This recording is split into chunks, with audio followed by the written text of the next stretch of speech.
The greatest revelation in Jewish history took place at Mount Sinai, when God came down onto the mountain, and Moses went up to God, and over 3 million Jewish people witnessed God speaking to them the 10 Commandments. We find a very interesting phenomena, and that is that the first 2 commandments God said together with one word. In other words, Anochi v'lo yeh lecha, I am God your Lord, and you shall not have any other gods before you. God said together as one. It was impossible for the human ear to understand this, so God repeated it. And he said, I am God your Lord, and then again he said, you shall not have any other gods before you. And this is hinted in Tehillim, in the book of Psalms by King David, in Psalm Samach Beis, Psalm number 62. It says over there, Achaz dibre elikim, shtayim zu shamati. One word did God say, but we heard God say 2 words. God said 1 commandment, but we actually heard 2 commandments. So the question is, if it was impossible for the human being to hear these 2 commandments as one, why did God say both of them together? And the fact that he knew that we could not understand it is because of the fact that he repeated it again afterwards as 2 separate commandments. So what was the point of saying it together as one? And similarly, we find that the commandment of Shamar v'Zachor, which is the commandment to keep the Shabbos holy.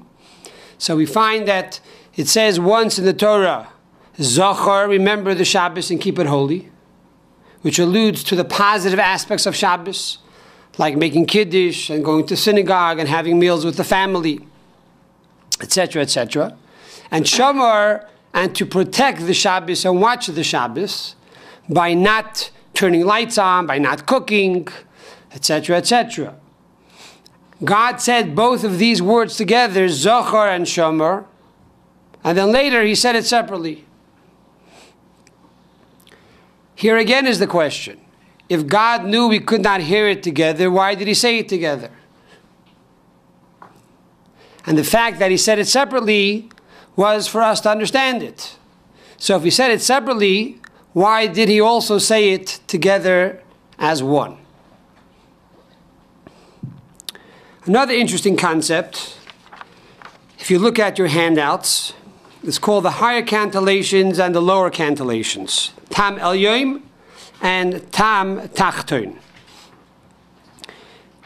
On Sinai, God not only gave the entire Torah and all the letters of the Torah, but on Sinai, God also gave the Nekudot, the vowels of all the words. And God also gave the ta'amim, which are the musical notes to all the words of the Torah.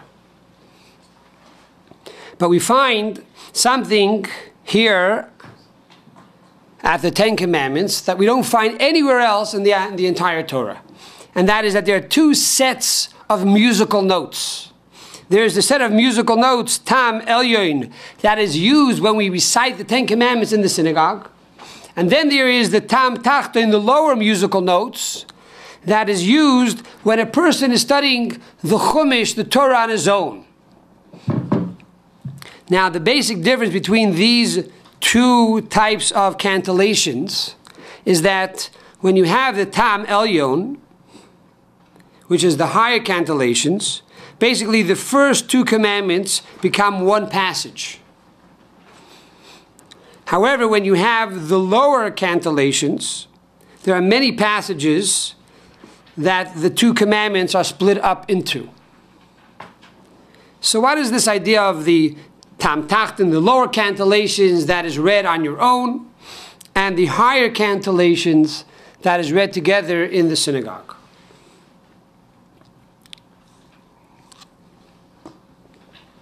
The basic idea is as follows. The concept of Anochi, I am God your Lord, says the Alter Rebbe, in the holy book of the Tanya. This is the preamble and this is the foundation of all positive commandments in the Torah. There are how many positive commandments?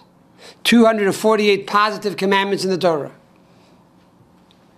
What is the basis of this? I am God your Lord. If you love me and you want to become closer to me, do what I ask of you. So therefore, if we truly believe God is our Lord, and God is God, and God took us out of Egypt, and He saved us from slavery, and every single day He gives us life, and He gives us potential, and He gives us success, then we follow Him by doing what He wants us to do. We do positive commandments. Lo yeh lecha, you shall not have any other gods before you. This is a negative commandment, and the foundation of all negative commandments. If you truly love me and you don't want to hurt my feelings, then don't violate the negative commandments. Don't break my Shabbos. Don't desecrate my holidays. Don't eat foods I don't want you to eat. Don't do things that you know is going to egg me on and going to hurt me because you love me. So Anochi is the foundation of positive commandments, which are 248 positive commandments. Lo yeh lecha, you shall not have any other gods before you, are the foundation of all the 365 negative commandments in the Torah. The human being needs to hear these two commandments separately because we are finite. There is a negative commandment and a positive commandment. God, however, says both of them together, as we'll soon see. What is the purpose of a positive commandment? What is the purpose of a negative commandment? What is the objective of a positive commandment? And what is the objective of a negative commandment? In other words, what really happens when we do a mitzvah, when we do a good deed? And what really happens when we hold ourselves back, okay, from not doing a bad deed? And this is understood by a parable of a house that is full of rubble. If you want to get into the house that is full of rubble, the first thing you must do is clean the house out. Take out all the junk. After you take out all the junk, then you could paint the house, and then you could furnish the house and make the house look very beautiful. When a person does a mitzvah, a positive commandment, he's bringing positive energy and positive light into the world. He brings joy and happiness, and he illuminates the entire world with kindness. That is the outcome of a positive commandment. It's like decorating your home. The concept of a negative commandment is to hold out the evil, is to push away the bad. So every time you have a temptation to steal, or every time you have a temptation to break a holiday, or every time you have a temptation to eat something that Torah says do not eat, and you control yourself, and you hold yourself back, by doing so, we are pushing away all negative taxes in the world. We are destroying the evil that exists in the world, and we are allowing for the positive light to bring brightness into the whole world. So the negative commandment pushes away evil. Positive commandment brings in blessing. But now we have a question. And the question is, we know that the Torah is eternal for all times and for all generations. Not only our generation, which is already 3,300 years after the Torah was given, but also when Mashiach will come very soon. And when Mashiach will come, we know it says, that God will remove the spirit of impurity from the face of this earth. And furthermore, the Gemara tells us in the tractate of Sukkah that God will actually slaughter the Yetzer Hara. God will slaughter the evil inclination. So we'll no longer have temptations for evil. There'll no longer be negativism in the world. The world will only be a good, positive world. If that is the case, why then must I follow the negative commandments of the Torah? If the purpose of the negative commandments is to push away and negate evil, now that there is no evil to negate, why must I continue to abide by these rules and by these laws and not violate these negative commandments? And the answer is that even though it's true that by refraining from doing a negative commandment, we push away evil and toxins in the world, but at the same time we are also creating a greater light. We are bringing down into the world a light that is so powerful that the only way we can access this energy and the only way we can access this light is by not doing anything. Because we don't have the ability to do something to cause the light to come down. So the only way we could access this light is by refraining from doing, and then this accesses this higher reality of light, which we call in Kabbalah darkness. It's the light beyond the light. It says God sits in darkness. It's not really dark, but it's blinding light. If I look at it, I cannot see. So to access this ultimate light and to access this infinite light, this is accessed through the fact that one abides by not violating the negative commandments. So the average person sees positive commandments and negative commandments, two separate things. Positive commandments brings in positive light. Negative commandments negates negative light. That's the human being. However, God says they are both one. In truth, both the negative commandment and the positive commandment has the ability to draw down into the world a positive light. One is positive and one is even more positive. In other words, a human being, when he does a positive commandment, in his mind, he's going to bring now light to the world.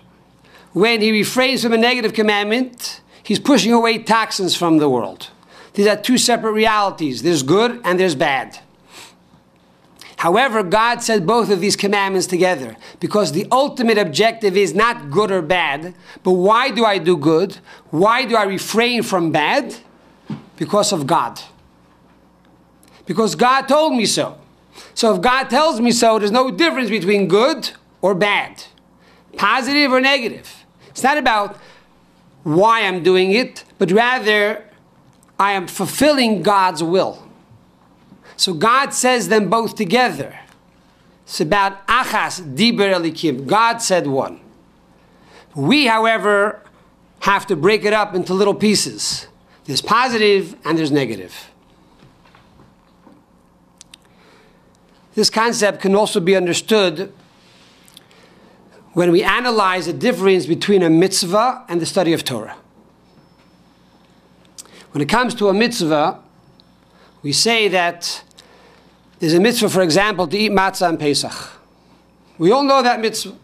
Most Jews in the world today celebrate the Pesach Seder on some level. So the mitzvah is to eat matzah on Pesach. But let's say I want to eat matzah on Hanukkah. Am I doing a mitzvah? No, I'm not doing a mitzvah. The mitzvah of matzah is only on Pesach. Another mitzvah is to blow shofar. It's a very nice thing. But you know what? I couldn't make it to shul Rosh Hashanah. I'm going to blow the shofar on Sukkot. It's also a holiday. Do I fulfill the mitzvah of blowing the shofar? The answer is no. Because the light that we bring down through a positive commandment is limited. And therefore is designated for a specific place and a specific time. And if I don't do it at that specific place and that specific time, I cannot cause that light to be brought down into the world. Torah is different. The study of Torah is universal. It's infinite. Why does it mean infinite? Because on Rosh Hashanah,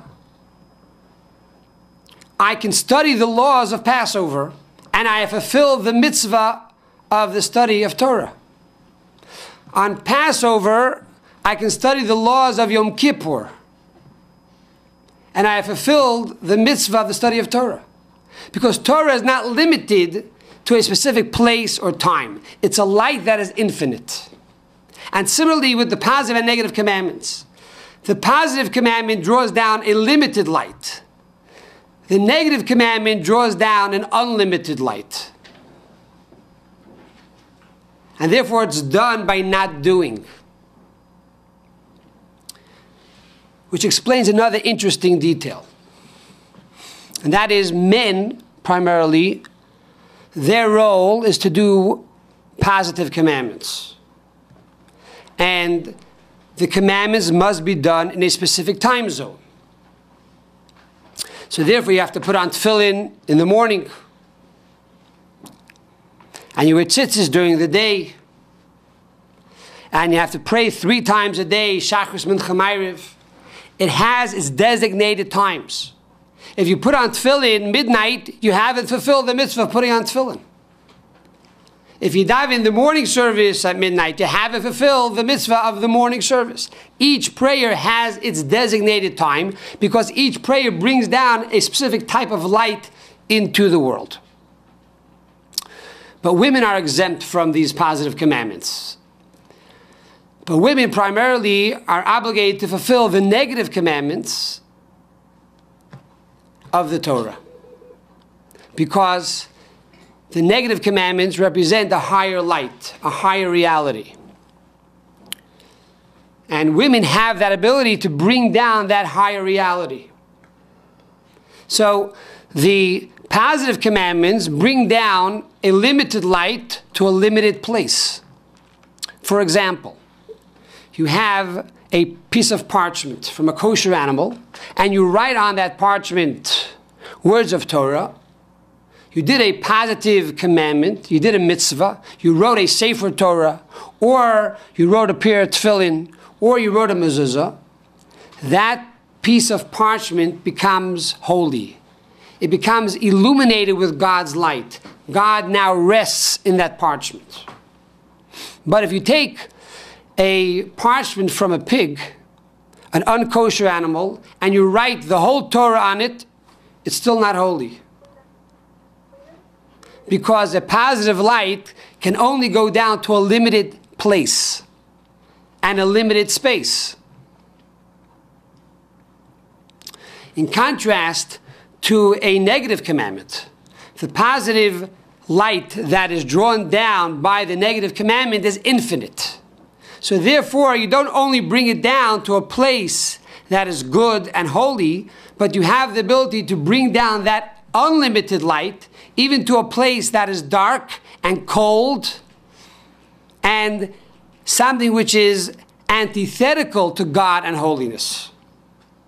For example, it was Sarah that went down into the chamber of Pharaoh to transform Pharaoh and elevate Pharaoh.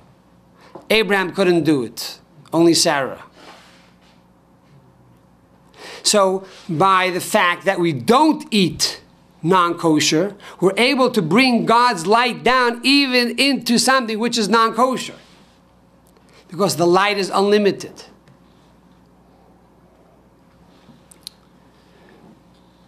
And that is why when it came to the giving of the Torah, we find God tells Moses, first speak to the women, then speak to the men. Because by speaking to the women first, which means to access the negative commandments, which is a higher light, then speak to the men to tell them to do the positive commandments, then you access the lower light.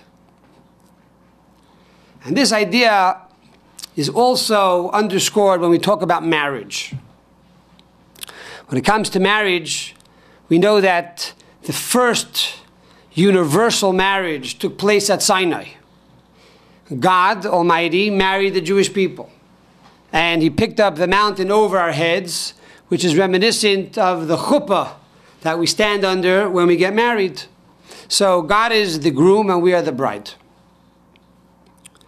What is the institution of marriage in Torah? What is it called? What is marriage called? It's called Kiddushin. Kiddushin means holiness. We say every time we do a mitzvah, Asher kiddishanu b'mitzvayso. God, you have sanctified us and made us holy with your mitzvahs.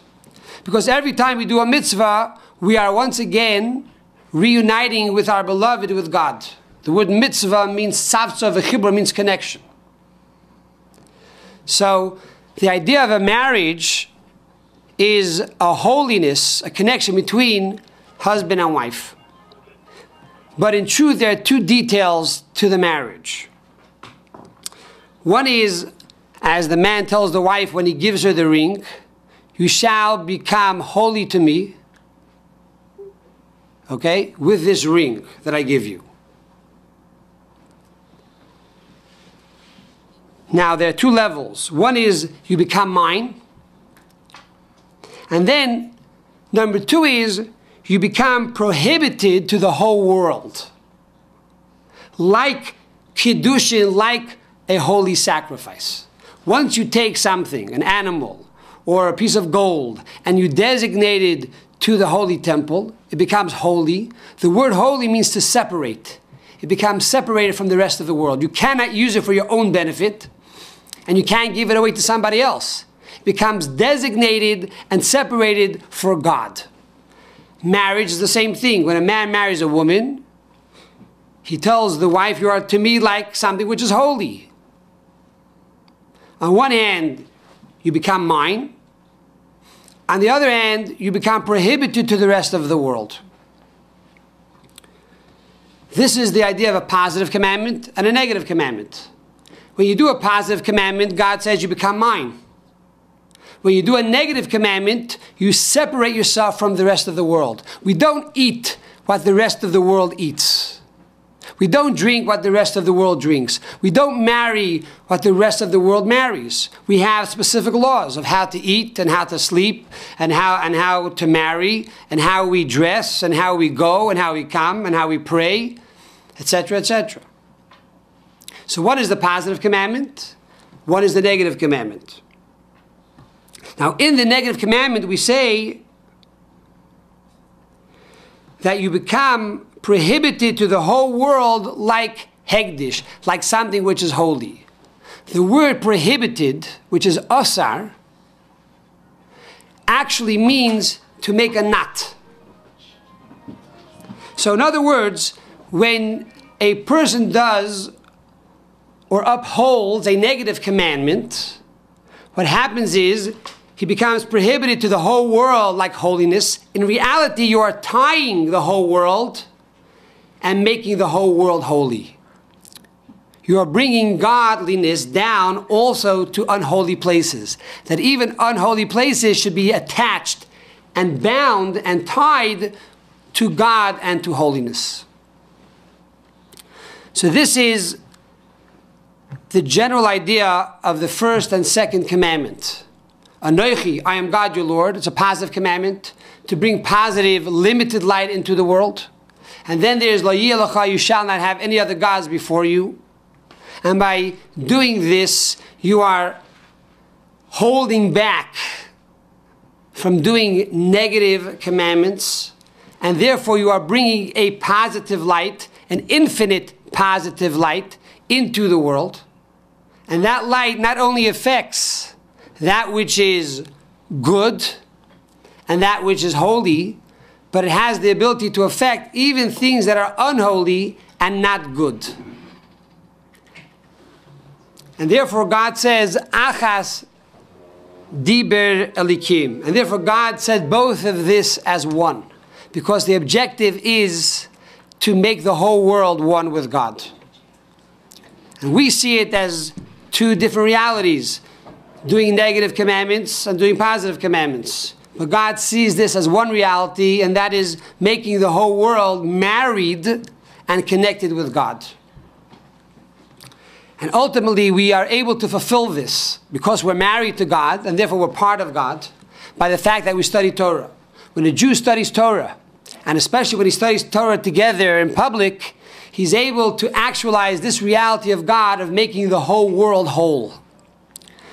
So therefore, when you come to the synagogue and the 10 Commandments are read in the synagogue, it is read with the higher cantillations that unite the first and the second commandment together to make it one.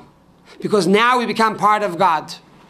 However, when you're home and you're learning it on your own, you're starting from the beginning and you're taking passage by passage, you haven't reached this level of a true unity with God.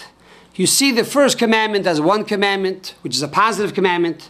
You see the second commandment as a negative commandment, and you are not able to unite these two commandments together yet.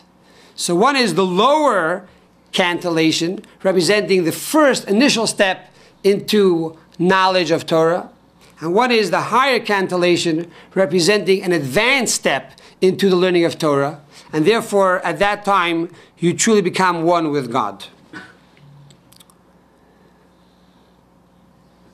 This coming week is the passing of a very holy woman, and that is Rebbe Simchaya Mushka, the wife of the Lubavitcher Rebbe. And she passed away on the 22nd day of the month of Shvat.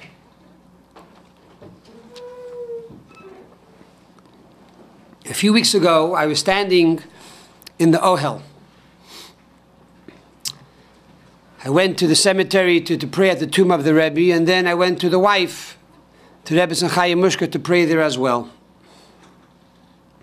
A fellow comes over to me without a beard. Didn't seem to be a real Hasidic Lubavitcher Chassid. And he tells me, you know, this woman is a very special woman.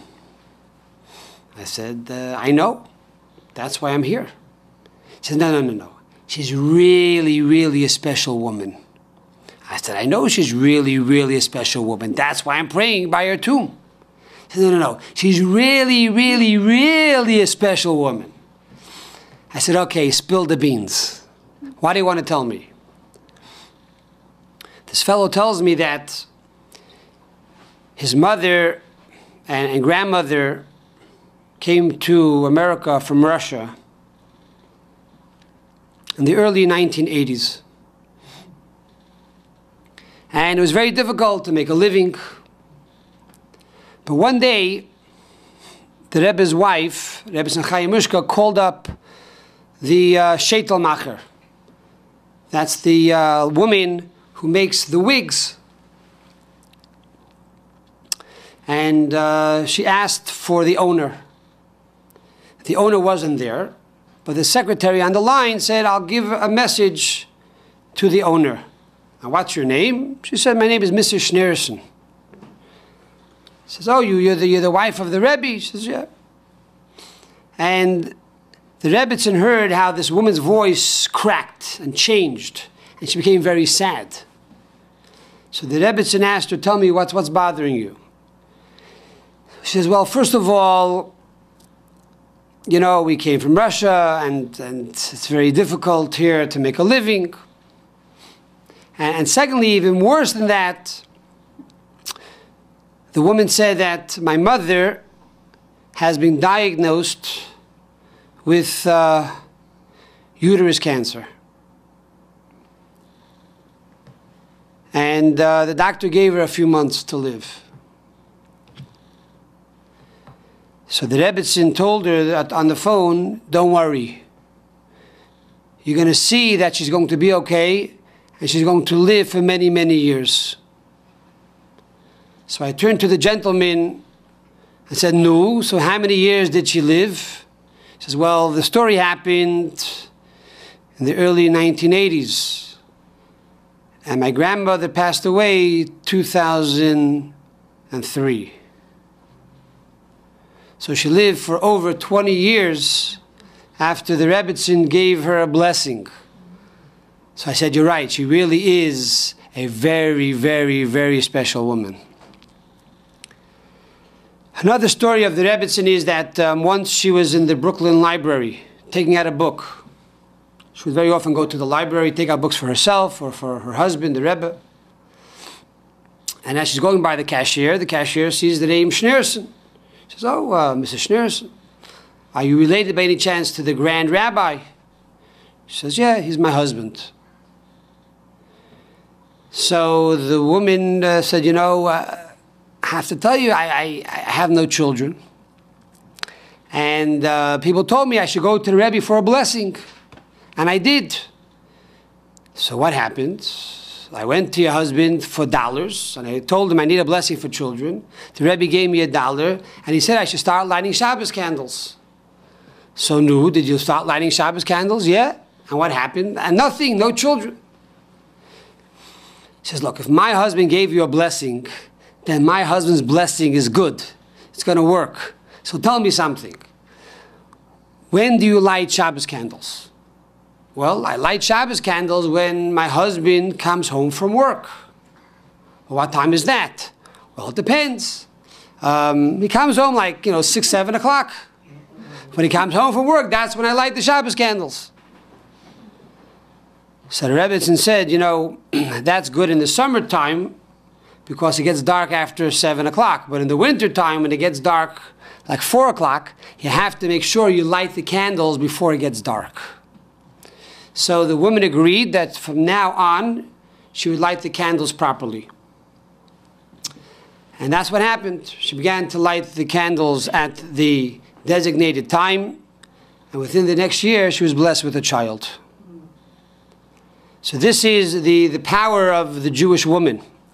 As we find very clear in this week's Torah portion of Yitro. When God gave the Torah to the Jewish people, God tells Moshe Rabbeinu, first you are to talk to the Jewish women. And then, V'saged livnei Yisrael, then speak to the men. Because if the women will follow the Torah, and they will uphold the Torah, and they will agree to do the Torah, being that they are the Akeres Habayis, they are the foundation of the home, and they are the ones that steer the home and inspire the home, and are able to influence the home in a positive way, then for sure the men will also follow in suit, and they too will study the Torah as well. So we hope and pray that, just like we speak about the giving of the Torah, at Matan Torah, we hope and pray very soon to see the coming of Mashiach, when Torah Chadasha Miti Teitzei, that we'll see a new revelation of Torah, a new depth to Torah, and a new clarity to Torah that was never ever experienced before. With the coming of Mashiach, will teach the whole world Torah, even Moshe Rabbeinu and even the matriarchs and the patriarchs, to learn the Torah on a totally new level with the coming of Mashiach speedily in our days.